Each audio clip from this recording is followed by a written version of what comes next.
ஹரே கிருஷ்ணா. ஸ்ரீமதே ராமானுஜாய நமக.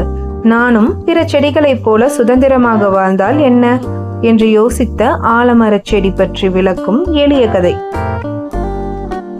விவசாயி முருகன் புதிதாக ஒரு ஆலமரக்கன்றை தனது தோட்டத்தில் நட்டு வைத்தார்.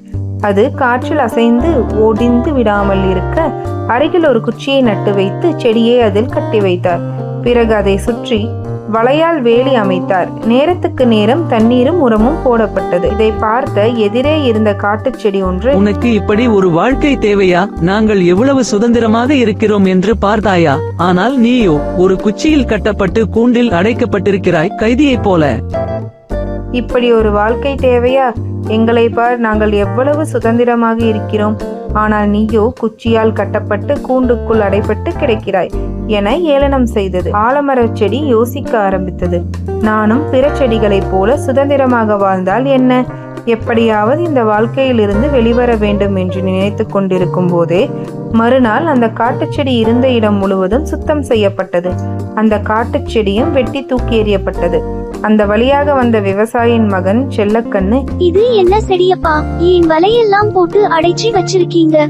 இதுவா? இது ஆலமரச் செடி. இது மற்ற செடிகள் மாதிரி சீக்கிரமா வளர்ந்து சீக்கிரமா அழிஞ்சு போறது இல்ல. பல 100 வருஷம் வாழ்ந்து பயன் தரக்கூடியது. அதான் இதுக்கு இவ்வளவு பாதுகாப்பு.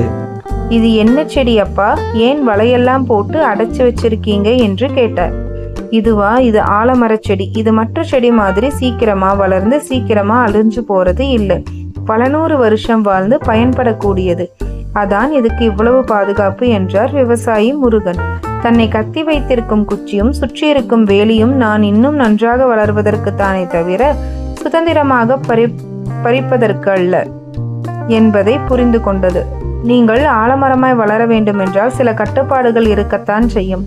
பொறுமையை விட மேலான தவமும் இல்லை, திருப்தியை விட மேலான இன்பமும் இல்லை, இரக்கத்தை விட உயர்ந்த அறமும் இல்லை, மன்னித்தலை விட ஆற்றல் மிக்க ஆயுதம் இல்லை. தோல்விகள் சூழ்ந்தாலும் இருளை விளக்கும் கதிரவன் போல அதனை நீக்கி அடுத்தடுத்து வெற்றிப்படியில் கால் அடி எடுத்து வையுங்கள்.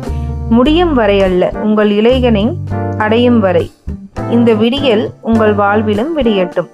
முகமலர்ச்சியோடும் நம்பிக்கையுடனும் எழுந்து புதிய நாளை துவங்க ஸ்ரீ கிருஷ்ண பரமாத்மா என்றும் நமக்கு அருள் புரியட்டும். நன்றி. ஹரே கிருஷ்ணா. வையகம் வாழ்க, வையகம் வாழ்க, வளத்துடன் வாழ்க. சர்வம் ஸ்ரீ கிருஷ்ணார்ப்பணம்.